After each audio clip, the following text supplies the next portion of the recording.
থোয়াই চিংমং চাক নামের একজন ইঞ্জিনিয়ার, যিনি নিজেকে সিএসটি সম্প্রীতি জোটের একজন পদধারী ব্যক্তি হিসেবে পরিচয় দেন। তিনি একটা বক্তব্যে বলতেছিলেন যে বাংলাদেশের হিন্দু সম্প্রদায়ের মানুষ নাকি রথযাত্রায় কোথায় অস্ত্র নিয়ে মিছিল করছে এবং সেখানে নাকি কার নামাজ পড়ায় ব্যাঘাত করছে। আপনার বাংলাদেশে যে সকল হিন্দুরা তাদের একটা হিন্দু ধর্ম উৎসব ছিল রথযাত্রা।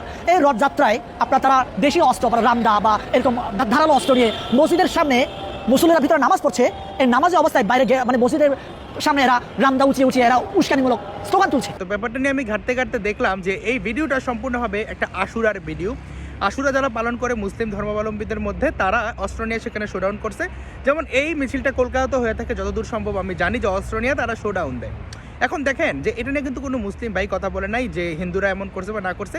কিছু আছে যারা কিছু তো থাকে মৌলবাদী গোষ্ঠীর সদস্য, ওরা এগুলা নিয়ে রেগুলার হিন্দুদের বিরুদ্ধে এই যে গুজব ছড়ায়। যেমন মাদ্রাসায় যে বলাৎকারের কাহিনী, এটা তো একটা ধর্মের ইন্টারনাল ইস্যু, সেটা নিয়ে আমরা সদরাই খেয়ে কথায় বলি না, কিন্তু সেটা নিয়েও বলা হইতেছে যে মাদ্রাসার যে হুজুর তারা নাকি হিন্দু, আপনারা স্ক্রিনে দেখতে পাইতেছেন। তো এই ধরনের ফাত্রামি আসলে যারা করে তাদের নিয়ে তো কথা নাই। কিন্তু দেখেন, যেখানে মুসলিম সম্প্রদায়ের বেশিরভাগ মানুষই জানে যে এটা হিন্দুরা শোডাউন দেয় নাই, যেমন কয়েকদিন আগেও গাইবান্ধায় নাকি যে রাম মন্দির নির্মাণ নেওয়া হইলো, সেখানেও গুজব ছড়াইছে ভারতের কোন মুভির দৃশ্য নিয়ে যে হিন্দুরা নাকি অস্ত্র নিয়ে মহড়া দিতেছে। যে আশুরার মিছিলের অস্ত্রের শোডাউনকে হিন্দুদের বলে প্রচার করলো, এক্ষেত্রে সমস্যাটা কি? দেখেন, গুজব ছড়াইতে পারে, সে না বুঝে ছড়াইতে পারে, কিন্তু না, সে প্রতিনিয়ত গুজব ছড়াইছে। যেমন দেখেন, সে বলতেছে বাংলাদেশের হিন্দু সম্প্রদায়ের মানুষজন নাকি নির্যাতন নিয়ে রাস্তায় নামে, কিন্তু ভারত কেন বর্ডারে কুমির ছাড়ে সেটা নিয়ে কথা বলে না। এখন দেখেন, একটা দেশের সার্বভৌমত্বের ব্যাপার।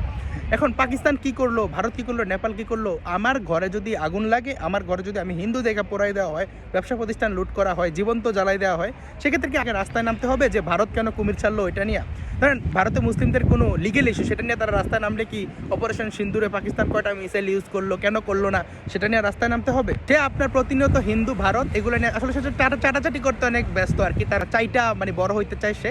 দেখেন, এই ছড়ানো গুজবের ফলে আসলে কি হয়, যেমন 2021 সালে মুসলিম এক যুবক ইকবাল ওদের মণ্ডপে কোরআন রাখলো, সেটার জন্য জীবন দিতে হলো মানিক শাহ, যতন শাহ, দিলীপ রায়, প্রান্ত দাসকে তৌহিদি জনতা মন্দিরে ঢুকা কুপায় হত্যা করলো।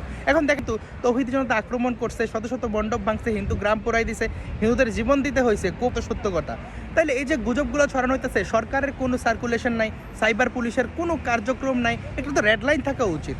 সে মিডিয়ায় বক্তব্য দিতেছে, সাধারণ মানুষ তো মনে করবে, তারা এত ফ্যাক্ট চেক দেখবে না, তারা মনে করবে আসলে হয়েছে, সে তারা হিন্দুদের বাড়িতে যায় সংঘবদ্ধভাবে আক্রমণ করবে। যেমন দীপু দাসকে মিথ্যা ধর্ম অবমাননার অভিযোগে পোড়ায় দেওয়া হলো। তো এই যে ধর্ম পরিচয়ের কারণে নির্দিষ্ট একটা ধর্ম আপনি পালন করেন, এই জন্য আপনাকে হত্যার শিকার হইতে হলো, সেটা নিয়ে আপনি কথা বলবেন না?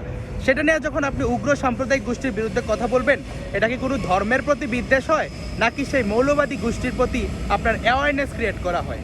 তো ধন্যবাদ সবাইকে। ভিডিও ভালো লাগলে লাইক, কমেন্ট, শেয়ার করে পাশে থাকতে পারেন।